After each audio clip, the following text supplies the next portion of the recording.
आजचा विषय आहे की तुमच्या जीवनात पैसा आणि तुमची पत्नी कशा प्रकारे येऊ शकते किंवा कशी असू शकते. पैसा तुमचा कसा असू शकतो, तुमचं घर, तुमचं गाडी, तुमचा बंगला, आर्थिक सुख आणि कौटुंबिक सुख तुमचं कसं असू शकतं याविषयी आपण बोलूया. एक जो ग्रह आहे, त्या ज्या ग्रहाविषयी मी बोलणार आहे, तो ग्रह तुम्हाला रंगाचा राजा बनवतो, राजाचा रंग बनवतो. तुमच्या स्वप्नात देखील नसणाऱ्या गोष्टी तुम्हाला देतो किंवा तुमच्याकडे असणाऱ्या अस्तित्वात असणाऱ्या गोष्टीचं अस्तित्व नाहीसं करतो. असा जो ग्रह आहे, तो ग्रह आहे राहू. राहू हा, मी तुम्हाला राहू आणि केतू विषयी बोललेलो आहे, तरी सुद्धा सांगतो की राहू हा आपलं मुंडकापासूनचा वरचा भाग आहे, केतू हा धड आहे. त्यामुळे राहूकडे फक्त आणि फक्त विचार करण्याची क्षमता आहे. तो विचारच करू शकतो, तो चालू शकत नाही, तो बाकीच्या गोष्टी काही करू शकत नाही. त्यामुळे त्याच्याकडे विचार करण्याची क्षमता आहे. राहूचा अधिकार पायावरती असतो. राहू 1.5 वर्ष एका राशीत राहतो. अशा 12 राशीत फिरत असताना त्याची 18 वर्षाची महादशा असते. याला इंग्रजीमध्ये राहूला ड्रॅगन्स हेड असं म्हणतात. तर राहूची कारकत्व बघूया. राहू समजून घेणं खूप गरजेचं आहे. राहूची कारकत्व काय आहे, तर म्हणजे राहू कुठल्या कुठल्या गोष्टी करत असतो, त्याच्या आधिपत्याखाली कुठल्या कुठल्या गोष्टी येत असतात किंवा त्याचं नेचर कशा पद्धतीचं आहे. तर राहू आहे ना, राहू विदेश दर्शवतो. राहू दूरवरच्या गोष्टी दर्शवतो. विदेशी भाषा, विदेशी व्यवसाय, देवाणघेवाण, इम्पोर्ट एक्सपोर्ट जे आपण अशा काही गोष्टी म्हणतो, हे राहू दर्शवतो. राहू गोल वस्तूचा कारक आहे. मोठी वस्तू असते ना, तिचा कारक आहे.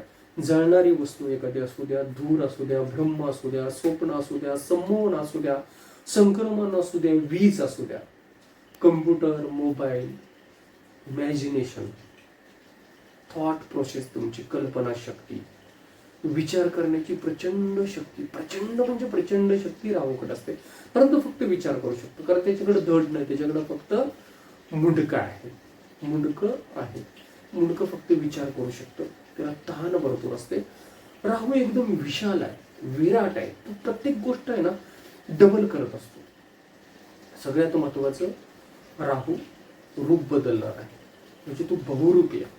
राहू धोका आहे, म्हणजे तो कधी रूप बदलेल, कुठल्या रूपात असेल, कसा असेल. आपण कलाकार अशाच पद्धतीनं, जे मोठे मोठे कलाकार आहेत, आर्टिस्ट आहेत, त्यांचा आपण शुक्र, राहू, गुरु हे बघत असतो आणि तशा पद्धतीनं त्यांचे ते युती झालेली असते. म्हणून तुम्हाला कलाकार रुपेरी पडद्यावरचे दिसणारे अचानकपणे ते ठसा उमटवतात. हे राहूच्या आधिपत्याखाली आपण सगळं बघत असतो. राहू आहे ना, प्रत्येक गोष्ट मोठी करत असतो, डबल करत असतो, 11 करत असतो.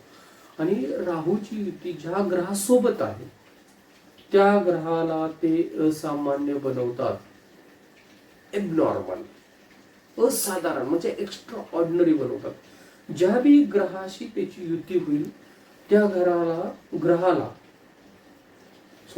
ग्रहाला राहू इबनॉर्मल करतो, एकदम असाधारण, असामान्य बनवून टाकतो.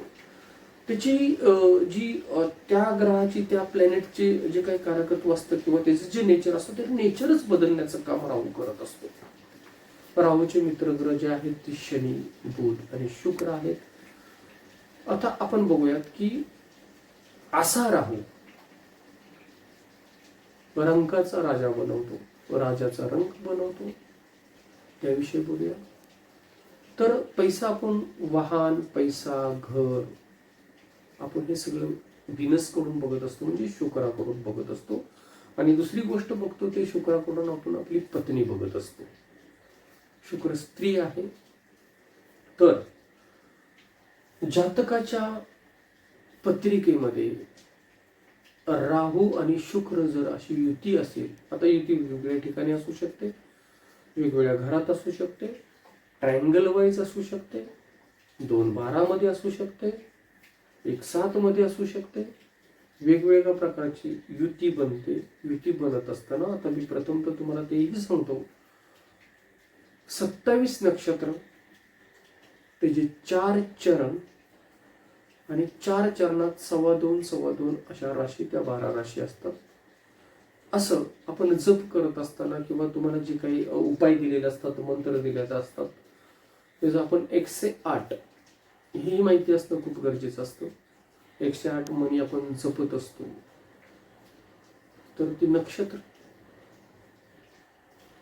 एकूण नक्षत्रांची, एकूण राशींची, एकूण त्या 4 चरणांची विचार केला तर आपल्या लक्षात येईल याची जी संख्या असते ती 108 असते. म्हणजे 9 ग्रह जपत असतो, 27 नक्षत्र जपत असतो, पण ह्या सगळ्या गोष्टी त्याच्यात आल्यात.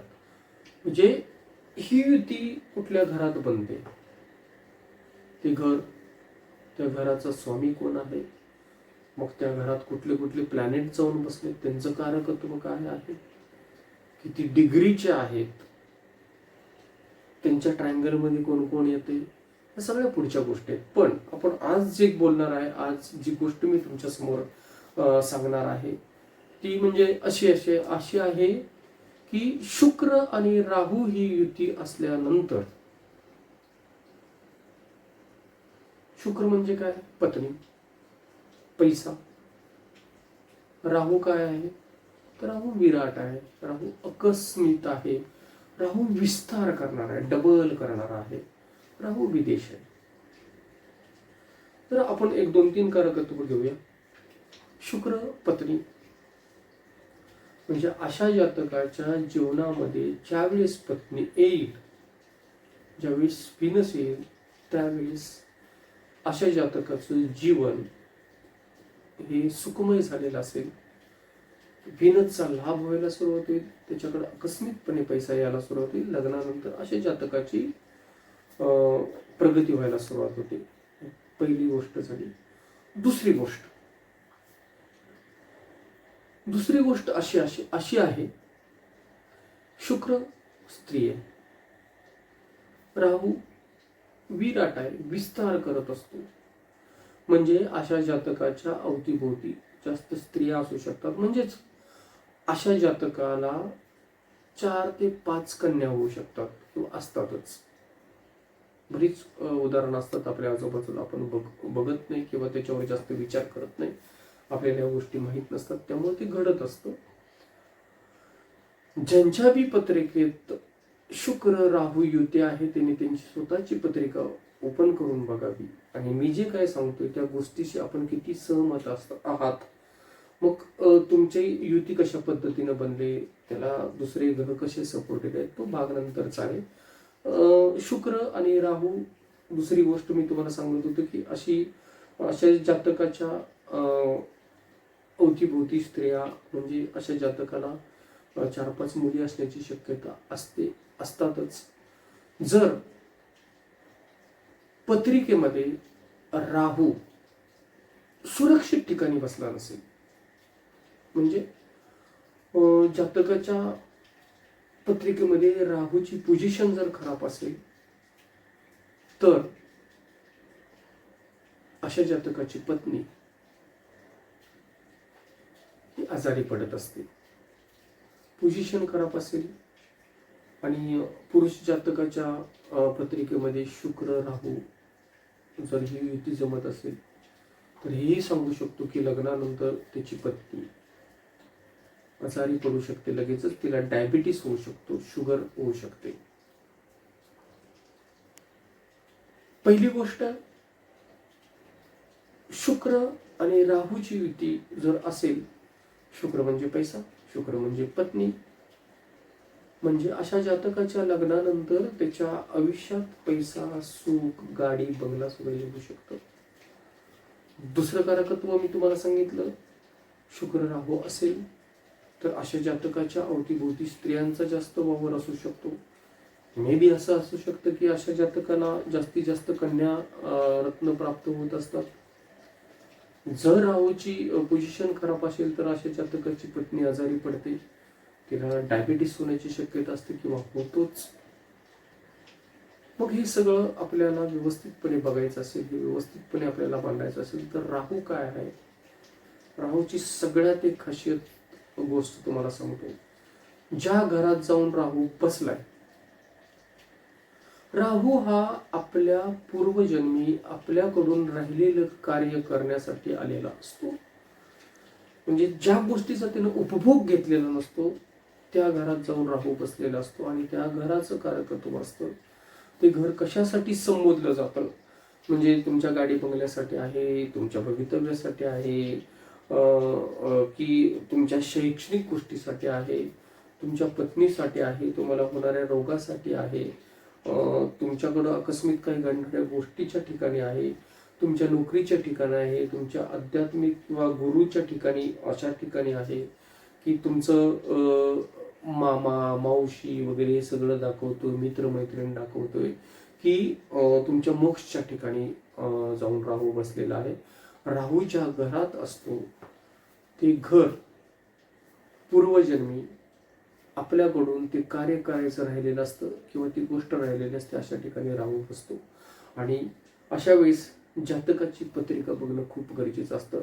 कारण राहू काही चांगल्या गोष्टी देतो, भ्रम निर्माण करतो, नैराश्य निर्माण करतो. राहू जर तुम्हाला विदेश दाखवत असेल तर अशा जातकाला विदेशात जाणं किती गरजेचं आहे, कुठल्या पद्धतीची नोकरी करणं गरजेचं आहे, विदेशाशी संबंधित राहून आपण कसा पैसा कमवू शकतो, ज्या ज्या घरात राहू ज्या दुसऱ्या प्लॅनेट बरोबर बसला आहे, किंवा राहूची महादशा काय आहे, राहू तुम्हाला कशा पद्धतीनं सहकार्य करतोय की तुमच्या लाईफमध्ये अडचणी निर्माण करतोय. एकतर तो मुळात खूप निगेटिव्ह एनर्जी असलेला ग्रह आहे, छायाग्रह आहे, तो बिराट आहे, तो फक्त कल्पना करू शकतो, भ्रम निर्माण करू शकतो, धोका देऊ शकतो. चोरी आली, धोका आला, भ्रम आला, आकस्मिकपणा आला, अकराळ विकराळपणा आला, विदेश आला, घरापासून दूर जाणं आलं, अशा बरेच राहूची कारकत्व आहेत. राहू तुमच्या कुंडलीमध्ये कुठल्या घरात बसलाय, तो तुम्हाला काय देतोय. राहू हा पितृपक्ष आहे, केतू हा मातृपक्ष आहे. काही पंडितांच्या मते ही वेगवेगळ्या प्रकारच्या घरात युती बघत असतात. मग कालसर्पयोग, नारायण नागबळी असे वेगवेगळे जे काही उपाय असतात, मला त्या खोलात जायचं नाही. माझा विषय अगदी स्पष्ट प्लॅनेटशी निगडीत आहे. ते प्लॅनेट तुम्हाला तुमच्या जीवनात कशा पद्धतीचा चढ उतार देतात या गोष्टीविषयी मी बोलू शकतो. कुणी कशा पद्धतीनं काय सांगत असतं तो भाग वेगळा आहे. वास्तविक ते प्लॅनेट व्यवस्थित करायचे असतील तर त्यासाठी अचूक उपाय असणं गरजेचं असतं. ते उपाय सहज वाटत असतात आपल्याला, की मी सहज सांगत असतो की तुम्ही हे उपाय करा. ऐकताना खूप सोपं वाटतं आणि करताना खूप अवघड जातं. आणि जी रेमेडीज सांगितलेली असते ती होत नाही, ती खरी रेमेडीज असते. आणि ज्या रेमेडीचा आपल्या आयुष्यात उपयोगच होणार नाही अशा काही रेमेडीज असतात, असे काही उपाय असतात, ते पटकन होतात आपल्याकडून. तेव्हा तुम्ही तुमच्यासह, तुमच्या नातेवाईकासह, तुमच्या मुलांच्यासाठी, त्यांच्या उज्ज्वल भवितव्यासाठी त्यांनी काय केलं पाहिजे, त्यांच्या कुंडलीमध्ये काय लिहिलंय, त्यांची लाईफ कशा पद्धतीनं घडू शकते, कुठं असू शकते, कुठलं शिक्षण घेऊ शकतात, घरापासून किती दूर राहू शकतात, देशात राहू शकतात, परदेशात राहू शकतात, कुठल्या गोष्टीशी निगडीत त्यांचं जीवन असेल, त्यांची लाईफलाईन कशा पद्धतीची असेल, कशा पद्धतीने ते सेटल होणार आहेत या गोष्टी बघण्यासाठी, किंवा तुमचे शेजारी असतील, तुमचे पै पाहुणे असतील, जे अडकलेली लोक आहेत, जी संकटात सापडलेली लोक आहेत, खूप ठिकाणी जाऊन येतात. कारण एकदा अडकलेला माणूस किंवा जो परेशान झालेला माणूस असतो तो मग संत, मंत, बाबा, ज्योतिष, विद्या, वेगवेगळ्या प्रकारचे बाबा बसलेत अशा ठिकाणी जातात. कदाचित काही लोकांना योग्य मार्गदर्शन मिळत नाही आणि अडला नारायण धरी गाढवाचे पाय, मराठीत जी म्हण आहे ती अशा ठिकाणी अगदी तंतोतंत जुळते. वास्तविक पाहता उपाय खूप मोठे नसतात, खर्चिक नसतात, ते करणं खूप गरजेचं असतं. असे उपाय आमच्याकडून तुमच्यासाठी योग्य पद्धतीनं असतात.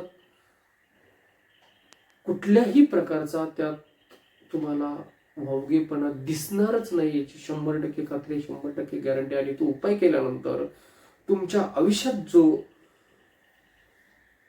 अविस्मरणीय बदल होतो, ज्या गोष्टीची गरज असते, जी गोष्ट माणसं शोधत असतात, ती गोष्ट किंवा त्या गोष्टीकडे जाण्याचा रस्ता हा आमच्या माध्यमातून, या ग्रंथांच्या माध्यमातून आमच्या करवी तुमच्यापर्यंत पोहोचवला जातो. जे करायचं आहे ते सगळं तुम्हाला करायचं आहे आणि तुम्ही ते करता. कारण प्रत्येक माणसाला दाराबाहेर निघून बाहेरचं लखलखीत जग बघायचं असतं. त्यासाठी आम्ही फक्त दारापर्यंतचा रस्ता दाखवतो. दार कशा पद्धतीने उघडायचं आहे ते सांगतो. दरवाजा उघडल्यानंतर बाहेरच्या विश्वात तुम्ही तुमचं भवितव्य कशा पद्धतीनं चौखोर उधळणार आहात हे सगळं तुमच्या हातात असतं. तेव्हा जे नडलेली लोक आहेत, जे कारंजले गांजले त्याशी म्हणावे आपुले आणि एकमेका सहाय्य करू. या ज्या काही म्हणी आहेत किंवा जे काही श्लोक आहेत याचा पूर्ण विचार करून, हे खरं तर उपाय असतात. आपण एखाद्याला सहाय्य करतो, एखादा लंगडा असेल, एखादा आंधळा असेल तर त्याला आपण रस्ता क्रॉस करायला मदत करतो. सगळेच करतात असे नाही.